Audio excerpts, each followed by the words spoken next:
ज्येष्ठ मास की कृष्ण पक्ष की एकादशी को अपरा एकादशी के नाम से जाना जाता है और इस एकादशी को अचला एकादशी भी कहा जाता है। इस दिन भगवान त्रिविक्रम की पूजा का विधान है और अपार पुण्य की प्राप्ति होती है। अपरा एकादशी का व्रत करने से, जैसा इसके नाम से ही पता चलता है, अपरा एकादशी मतलब अपार पुण्य की प्राप्ति होती है, अपार धन की प्राप्ति होती है और कीर्ति और यश की प्राप्ति होती है। धार्मिक शास्त्रों के अनुसार अपरा एकादशी का व्रत धारण करके जो भी मनुष्य विधि विधान से भगवान श्री विष्णु की पूजा आराधना करते हैं, उन्हें ब्रह्म हत्या पर निंदा और प्रेत योनि जैसे पापों से मुक्ति मिल जाती है। इस दिन भगवान श्री विष्णु की पूजा तुलसी, चंदन, कपूर और गंगा जल से करनी चाहिए, जिससे कि समस्त कामनाएं भी पूर्ण होती हैं और पापों से भी मुक्ति मिल जाती है। तो शास्त्रों के अनुसार अपरा एकादशी को बहुत ही श्रेष्ठ व्रत माना गया है। अगर आप इस एकादशी का व्रत धारण करते हैं तब तो अत्यंत ही शुभ है, लेकिन अगर आप किसी भी कारणवश एकादशी का व्रत नहीं कर पाते हैं तो ऐसे में भी अगर आप भगवान श्री विष्णु की विधि विधान से पूजा करते हैं, सात्विक भोजन करते हैं, आज आप चावल का त्याग कर देते हैं तो आपको एकादशी व्रत के समान ही पुण्य फल प्राप्त होता है। प्रिय भक्तगणों, आज की इस वीडियो में हम ज्येष्ठ माह के कृष्ण पक्ष की अपरा एकादशी के विषय में बात करेंगे। आज हम आपका कंफ्यूजन दूर करेंगे कि आपको अपरा एकादशी व्रत कब रखना है, 2 जून या फिर 3 जून को। लेकिन वीडियो को पूरा देखिएगा, तभी आपकी कंफ्यूजन दूर होगी। तो आज की वीडियो में हम जानेंगे कि अपरा एकादशी इतनी महत्वपूर्ण क्यों है, इसका महत्व, अपरा एकादशी कब है, व्रत कब रखे, व्रत का पारण कब करें, एकादशी और द्वादशी तिथि कब से कब तक है, पूजा का शुभ समय क्या है, राहुकाल का समय क्या है, व्रत का पारण किस दिन करेंगे और किस चीज से करें, हरिवासर कब से कब तक है। तो सारी बातें आज की इस वीडियो में जानेंगे, तो आप अंत तक वीडियो में बने रहे। नमस्कार दोस्तों, स्वागत है आप सभी का एक बार फिर से आपके पसंदीदा चैनल हिंदू रिलीजियस टेल्स में। दोस्तों, वीडियो शुरू करने से पहले एक बार पूरी श्रद्धा के साथ कमेंट सेक्शन में लिखें, जय श्री हरि विष्णु। भगवान हरि की कृपा आप पर सदैव बनी रहेगी और वीडियो को लाइक करके चैनल को सब्सक्राइब अवश्य कर लें। दोस्तों, पूरे वर्ष में 24 एकादशी आती है, लेकिन जिस साल अधिक मास या पुरुषोत्तम मास आता है, उस साल 2 अधिक एकादशी यानी कुल मिलाकर के 26 एकादशी आती है। प्रत्येक महीने में 2 बार एकादशी आती है, एक कृष्ण पक्ष में, दूसरी शुक्ल पक्ष में। दोनों ही एकादशियों का भिन्न भिन्न महत्व हमारे धर्म ग्रंथों और पुराणों में बताया हुआ है। एकादशी का व्रत भगवान श्री हरि लक्ष्मी नारायण जी का परम प्रिय व्रत है। एकादशी का व्रत करने से मनुष्य के कई जन्मों के पाप जड़ से नष्ट हो जाते हैं तथा उनके पुण्य का उदय होता है। जब मनुष्य के जन्म जन्मांतर के पाप नष्ट हो जाते हैं, तभी उन्हें सांसारिक एवं भौतिक सुखों की प्राप्ति होती है।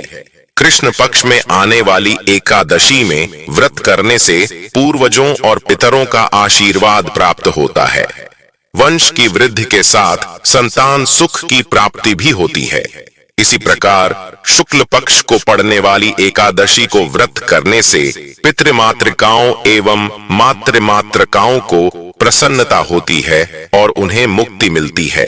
पुराणों के अनुसार जो व्यक्ति एकादशी करता रहता है, वह जीवन में कभी भी संकटों से नहीं घिरता और उसके जीवन में धन और समृद्धि बनी रहती है। एकादशी व्रत के दिन चावल नहीं खाना चाहिए। इस दिन चावल को जीव के बराबर मानते हैं, क्योंकि शास्त्रों में धार्मिक मान्यता के अनुसार ऐसा माना जाता है कि एक बार महर्षि मेधा ने यज्ञ में आए हुए एक भिक्षु का अपमान किया था, जिसके कारण मां दुर्गा नाराज हो गई और मां दुर्गा को मनाने के लिए महर्षि मेधा ने अपना शरीर त्याग दिया, जमीन में धंस गया। इससे मां दुर्गा प्रसन्न हो गई और महर्षि को आशीर्वाद दिया कि उनके अंग भविष्य में अन्न के रूप में उगेगी। इस कारण एकादशी के दिन अन्न, चावल और जौ उगा। उस दिन एकादशी तिथि थी, इसलिए चावल को जीव माना गया। यही वजह है कि एकादशी के दिन चावल खाना नहीं खाना चाहिए। दोस्तों, एकादशी के दिन दान करना अच्छा माना गया है। व्रती व्यक्ति को इस दिन सामर्थ्य के अनुसार वस्त्र, जल, आभूषण, आसन, पंखा और फल इत्यादि का दान करना चाहिए। मान्यता है कि इस दिन जल से भरे कलश का दान करने से बहुत अधिक पुण्य प्राप्त होता है। लेकिन इस दिन चावल और आटे को दान करना इस दिन निषेध है। ये दोनों चावल और आटा अगले दिन द्वादशी के दिन दान करना चाहिए। जो भक्तजन माताएं बहनें एकादशी का व्रत करते हैं, उनको दशमी तिथि से लेकर के द्वादशी तक कुछ महत्वपूर्ण नियमों का पालन अनिवार्य रूप से करना चाहिए। दशमी के दिन एक समय शुद्ध और सात्विक भोजन करें। दशमी के दिन चावल, शहद, लहसुन, प्याज, मांस, मदिरा, मसूर की दाल, कटहल की सब्जी का उपयोग भोजन के रूप में नहीं करना चाहिए। दशमी के दिन पराय अन्न अर्थात दूसरे के घर का भोजन नहीं करना चाहिए। ब्रह्मचर्य व्रत का पालन करें। एकादशी के दिन सुबह जल्दी उठ करके स्नान करके पूजा अर्चना करके एकादशी व्रत का संकल्प धारण करें। पद्म पुराण के उत्तरखंड के अध्याय 42 में श्लोक नंबर 14 में लिखा हुआ है, हे कमल नयन भगवान, अच्छे एकादशी के दिन निराहार रह करके दूसरे दिन ही भोजन करूंगा। एकादशी के दिन संकल्प आपको धारण करना चाहिए। एकादशी के दिन सुबह सूर्य भगवान को जल अर्पण करें, माता पिता को प्रणाम करें, तुलसी जी का पूजन करें, गौ माता का पूजन करें। एकादशी के दिन अन्न नहीं खाना चाहिए, केवल और केवल फलाहार करना चाहिए। सर्वोत्तम फलाहार गाय का दूध एवं फल माना गया है। झूठ न बोले, क्रोध न करे, लड़ाई झगड़ा एवं वाद विवाद बिल्कुल न करे। ब्रह्मचर्य का पालन करना चाहिए। दाढ़ी कटिंग या सेविंग नहीं करवाए। शरीर के अंग के कोई भी बाल काटना या कटवाना वर्जित माना जाता है। नाखून नहीं काटना चाहिए। किसी भी प्राणी का, किसी भी मनुष्य का, किसी भी जीव का अपमान या अनादर न करे। दिन में सोना नहीं चाहिए। रात्रि में जागरण करें। पूजन पाठ करके ब्राह्मण देवता के मुख से ही एकादशी व्रत कथा का श्रवण आपको करना चाहिए। कथा सुनने के बाद ब्राह्मण देवता को यथाशक्ति दक्षिणा अवश्य प्रदान करें और अगले दिन शुभ मुहूर्त में ही एकादशी व्रत का पारण आपको करना चाहिए। परना का अर्थ होता है व्रत खोलना या व्रत का समापन करना। एकादशी के दिन आप चाय कॉफी पी सकते हैं, कोई दोष नहीं लगेगा। लेकिन ध्यान रखें, आपको इस दिन फलाहार में हल्दी का उपयोग नहीं करना चाहिए। एकादशी के दिन पान नहीं खाना चाहिए। एकादशी के दिन कोई भी अभय भक्षण जैसे लहसुन, प्याज, मांस, मदिरा का उपयोग नहीं करना चाहिए। एकादशी के दिन घर में चावल का उपयोग नहीं करना चाहिए। चावल बनाना भी नहीं चाहिए और चावल खाना भी नहीं चाहिए और चावल इस दिन पूजा में भी उपयोग नहीं करना चाहिए। एकादशी के दिन यदि आपके घर परिवार में जन्म अथवा मृत्यु का सूतक लग जाता है तो ऐसी परिस्थिति में आप एकादशी व्रत तो अवश्य करें, सभी नियमों का भी पालन करें, लेकिन आपको भगवान का स्पर्श या पूजन अर्चन नहीं करना चाहिए। अगले दिन जब आप व्रत का पारणा करते हैं तो सूतक की अवस्था में जल या तुलसी पत्र या फल या फलाहारी वस्तु से व्रत का पारणा कर सकते हैं। यदि आप यात्रा में हैं या कहीं बाहर है और पूजा पाठ या पारणा की व्यवस्था नहीं हो पा रही है तो आंख बंद करके मानसिक रूप से मन में सभी वस्तु का, सभी विधि का ध्यान करते हुए यदि आप एकादशी व्रत करेंगे तो आपको एकादशी पूजा का व्रत का पूरा पुण्य प्राप्त होगा, क्योंकि हमारे धर्म ग्रंथों और पुराणों में मानसिक पूजा का भी विधान बताया गया है। और इसी तरह यदि कोई माताएं बहनें मासिक धर्म पीरियड की अवस्था में रहती हैं तो ऐसी अवस्था में भी उनको व्रत करना चाहिए। व्रत के नियमों का भी पालन करना चाहिए, लेकिन उनको भगवान का स्पर्श या पूजन अर्चन नहीं करना चाहिए। साथ ही जो माताएं बहनें गर्भावस्था में हैं, गर्भवती है, तो उनको अपने बालक का, अपने शिशु का, गर्भस्थ बच्चे का ध्यान रखते हुए ही एकादशी व्रत करना चाहिए। अच्छी प्रकार से फलाहार करके वह व्रत कर सकती हैं, लेकिन कोई भी इस दिन गलत काम न करे। किसी भी प्रकार का पाप कर्म बिल्कुल ना करें। सभी तरह से आपको अच्छे मन से पवित्र अवस्था से एकादशी व्रत का नियम विधि विधान से पालन करके ही करना चाहिए। अगर जाने अनजाने में आपसे कोई त्रुटि हो जाती है, गलती हो जाती है, तो प्रभु से आप क्षमा याचना अवश्य कर लीजिएगा। प्रभुत्व कृपा निदान है, दयालु है, आपको क्षमा दान अवश्य ही प्रदान करेंगे। आइए अब जानते हैं एकादशी तिथि कब से प्रारंभ है, शुभ मुहूर्त। लेकिन उससे पहले अभी तक दोस्तों अपने वीडियो को लाइक नहीं किया है तो वीडियो को लाइक करके चैनल को सब्सक्राइब अवश्य कर दें। इस बार एकादशी की तिथि प्रारंभ होगी 2 जून रविवार की सुबह 5:05 से। इससे पहले तक दशमी तिथि रहेगी और एकादशी की तिथि समाप्त होगी 3 जून सोमवार की सुबह 2:41 पर, क्योंकि एकादशी की तिथि इस बार 2 दिन रहने वाली है। ऐसे में इस बार दोनों ही दिन एकादशी का उपवास रखा जाएगा।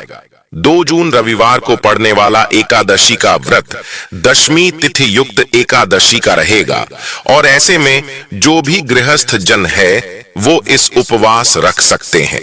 लेकिन जो भी वैष्णव लोग होते हैं जिन्होंने गुरु मंत्र की दीक्षा ली होती है, उन्हें द्वादशी तिथि मिली हुई एकादशी का व्रत रखना चाहिए। ऐसे में आप चाहे तो 2 जून रविवार का व्रत रख सकते हैं, लेकिन मोक्ष प्राप्ति की इच्छा रखने वाले सभी भक्तों को द्वादशी तिथि एकादशी का ही व्रत रखना चाहिए। इसलिए इस बार 3 जून सोमवार को भी एकादशी का व्रत रहेगा, क्योंकि वैष्णव एकादशी होगी। इस दिन भले ही एकादशी तिथि सुबह ही समाप्त हो गई हो, लेकिन यह एकादशी बहुत ही शुद्ध एकादशी मानी जाती है। व्रत रखते समय आपको इस बात का भी ध्यान देना चाहिए कि अगले दिन द्वादशी तिथि पर सुबह के समय हरिवासर ना हो। यदि सुबह के समय हरिवासर होता है, उस समय व्रत नहीं खोला जाता है। हमेशा हरिवासर का समय समाप्त होने के बाद व्रत खोला जाता है। ऐसे में अगर आप 2 जून रविवार को एकादशी का व्रत रख रहे हैं तो आपको 3 जून को थोड़ा देर से व्रत का पारण करना होगा। द्वादशी तिथि प्रारंभ होगी 3 जून सोमवार की सुबह 2:42 से और इसी के साथ हरिवासर का समय भी शुरू हो जाएगा। शुरुआत के 5 से 6 घंटे का समय हरिवासर रहता है और द्वादशी तिथि समाप्त होगी 4 जून मंगलवार को, यानी कि 3 जून सोमवार की ही मध्य रात्रि 12:18 पर हरिवासर का जो समय है वह 3 जून सोमवार को सुबह 8:30 पर समाप्त होगा। इससे पहले तक आप उपवास नहीं खोल सकते, क्योंकि हरिवासर रहेगा। ऐसे में जिन्होंने भी 2 जून को एकादशी का उपवास रखा है, उन्हें 3 जून सोमवार को सुबह 8:35 से 9:55 के बीच में एकादशी का उपवास खोलना चाहिए। यदि किसी कारण से आप सुबह के समय उपवास न खोल पाए तो आप दोपहर 1 बजे से 3 बजे के बीच में अपना उपवास खोल सकते हैं। और जिन्होंने भी 3 जून सोमवार को वैष्णव अपरा एकादशी का उपवास रखा है, वो 4 जून मंगलवार को सुबह 5:44 से 6:25 के बीच में अपना उपवास खोलेंगे। इस समय आपको अपने व्रत का पारण करना होगा। आप हमेशा पारण मुहूर्त से पहले पूजा कर लें, भगवान को भोग लगा लें और जब पारण मुहूर्त हो उस समय आप विधि विधान से, यदि आपकी सामर्थ्य हो तो किसी ब्राह्मण देवता को, किसी पुजारी को या किसी वैष्णव को अपने घर पर आमंत्रित करके उन्हें भोग प्रसाद दे और उसके बाद तुलसी पत्र और जल से अपना उपवास खोल सकते हैं। एकादशी के दिन आप प्रातः काल जल्दी उठ जाएं, स्नान आदि करने के बाद भगवान सूर्य देव को जल अर्पित करें और उसके बाद भगवान श्री विष्णु की विधि विधान से पूजा करें। जैसे कि अगर आपके पास भगवान श्री विष्णु का विग्रह है तो आप उनका अभिषेक कर सकते हैं। पंचामृत से या कच्चे दूध से, शुद्ध जल से, जो भी चीज आपके पास उपलब्ध है, भगवान विष्णु का अभिषेक कीजिए। पीले वस्त्र धारण कराए और उसके बाद भगवान श्री विष्णु के सामने शुद्ध घी का दीपक प्रज्वलित करके उन्हें पीले पुष्प और पीले फल अर्पित करें। विधि विधान से भगवान की पूजा करें और भगवान श्री विष्णु के सामने आज आपको ओम नमो भगवते वासुदेवाय नमः इस मंत्र का जप करना चाहिए। इसके साथ ही आप चाहे तो विष्णु सहस्त्र नाम का पाठ कर सकते हैं, विष्णु चालीसा का पाठ कर सकते हैं कि मद भगवत गीता का पाठ कर सकते हैं या भगवान श्री विष्णु के किसी भी स्तोत्र, किसी भी मंत्र का जप कर सकते हैं। और हाँ, जो भक्त व्रत धारण करना चाहते हैं उन्हें विष्णु की पूजा करते समय अपने दाहिने हाथ में जल और पुष्प लेकर व्रत का संकल्प लेना चाहिए, क्योंकि बिना संकल्प के व्रत का कोई भी फल प्राप्त नहीं होता है। इसलिए व्रत का संकल्प ले लीजिए। और अगर आप किसी कामना के निमित्त यह व्रत धारण कर रहे हैं तो अपनी मनोकामना भी भगवान श्री विष्णु के सामने कहे और अपनी मनोकामना को पूर्ण करने के लिए भगवान श्री विष्णु से प्रार्थना कीजिए। व्रत में, पूजा पाठ में किसी भी प्रकार की जाने अनजाने गलतियां हो जाती हैं, उसके लिए भगवान श्री विष्णु से क्षमा प्रार्थना कर दीजिए। तो व्रत का संकल्प जब आप ले लेते हैं उसके बाद आपका व्रत प्रारंभ हो जाता है। विधि विधान से भगवान श्री विष्णु की पूजा आराधना कीजिए, उनके मंत्रों का जप कीजिए। और व्रत हमें किस प्रकार रखना चाहिए, व्रत में क्या खाएं क्या ना खाएं। देखिए, अगर आप व्रत कर रहे हैं आप फलों का सेवन कर सकते हैं, आप दूध, जूस इत्यादि ले सकते हैं। अन्न का सेवन नहीं करना चाहिए। जब हम व्रत कर रहे हैं तो बाकी आप इस व्रत में फलाहार कर सकते हैं। और हम बहुत से भक्त इस व्रत को निर्जल भी धारण करते हैं। तो भक्तों की अपनी श्रद्धा होती है, जिस भी प्रकार से आप व्रत धारण करना चाहते हैं कर सकते हैं। पूरे दिन आप व्रत रहेंगे और उसके बाद शाम के समय फिर से भगवान श्री विष्णु की पूजा आराधना की जाती है। तो शाम को स्नान इत्यादि करके, साथ स्वच्छ वस्त्र धारण करके भगवान श्री विष्णु के सामने शुद्ध घी का दीपक प्रज्वलित करके उनके नाम का मंत्र का स्मरण कीजिए। विधि विधान से उनकी पूजा कीजिए, उन्हें भोग अर्पित कीजिए। बहुत के भक्तों का प्रश्न होता है कि भगवान श्री विष्णु को भोग क्या लगाना चाहिए। देखिए, आपके पास जो भी उपलब्ध हो, जो भी वस्तु आपके पास उपलब्ध, श्रद्धा पूर्वक भगवान श्री विष्णु को अर्पित कर सकते हैं। जैसे आप चाहे तो फलों का भोग लगा सकते हैं, मखाने की खीर या साबूदाने की खीर बनाकर भी भगवान श्री विष्णु को अर्पित कर सकते हैं। और इसके साथ ही आप पीली मिठाई, दूध से बनी हुई मिठाई का भी भोग लगा सकते हैं। एकादशी के दिन भोग अवश्य लगाना चाहिए। पीले फलों का भोग, केले का भोग भगवान श्री विष्णु को अर्पित करना बहुत श्रेष्ठ माना जाता है। और जो भोग आप भगवान श्री विष्णु को अर्पित कर रहे हैं उसमें से कुछ केले अगर आप गाय को खिलाते हैं तो इससे आपके व्रत का बहुत अधिक फल प्राप्त होता है। और गौ माता को केला खिलाते समय जो कामना कहते हैं तो निश्चित ही आपकी कामना पूर्ण होती है, क्योंकि गौ माता में 33 कोटि देवी देवताओं का वास माना गया है। तो गौ सेवा से बहुत अधिक पुण्य फल की प्राप्ति होती है, समस्त प्रकार के पापों से मुक्ति मिलती है और समस्त प्रकार की मनोकामनाएं भी पूर्ण हो जाती हैं। तो अपरा एकादशी के दिन गौ सेवा जरूर करनी चाहिए। एकादशी के दिन आप पूरे दिन व्रत रहते हैं, रात्रि में भी आप फलाहार ही करेंगे। अगले दिन सुबह उठकर व्रत का पारण किया जाता है। तो द्वादशी तिथि में इस व्रत का पारण करना है। सुबह जल्दी उठ जाइए, स्नान इत्यादि करने के बाद साफ स्वच्छ वस्त्र धारण करके भगवान सूर्य देव को जल अर्पित करें। उसके बाद भगवान श्री विष्णु की विधि विधान से पूजा आराधना कीजिए। और इसके बाद शुद्ध सात्विक भोजन बनाकर शुभ मुहूर्त में आपको व्रत खोलना चाहिए, यानी कि पारण करना चाहिए। लेकिन अपने पारण करने से पहले, अपनी व्रत खोलने से पहले शास्त्रों के अनुसार किसी ब्राह्मण को घर बुलाकर भोजन कराना चाहिए। लेकिन अगर ऐसा संभव ना हो तो किसी ब्राह्मण के निमित्त दान की सामग्री निकाल दीजिए। मतलब भोजन की कच्ची सामग्री का आज दान करना चाहिए। तो आटा, दाल, सब्जियां, फल इत्यादि जो भी आप दान करना चाहते हैं। वस्त्र दक्षिणा के साथ आप किसी ब्राह्मण को, किसी पुजारी को या किसी मंदिर में, धर्म स्थान में आप दान कर सकते हैं। एकादशी का जो दान होता है हमेशा किसी ब्राह्मण को दिया जाता है। तो इस बात का आपको ध्यान रखना चाहिए और दान की सामग्री निकालन एक के बाद आप शुभ मुहूर्त में पारण कर सकते हैं। दान आप बाद में भी भिजवा सकते हैं। तो इस प्रकार से दशमी से लेकर द्वादशी तक एकादशी व्रत के नियम होते हैं। और जो भक्त एकादशी का व्रत करते हैं, सभी नियमों का पालन करते हैं, तो हम आशा करते हैं अपरा एकादशी से संबंधित यह जानकारी आपके लिए अवश्य उपयोगी होगी। अगर आपको आज की वीडियो अच्छी लगी हो तो वीडियो को लाइक करके हिंदू रिलीजियस टेल्स चैनल को सब्सक्राइब अवश्य कर लें।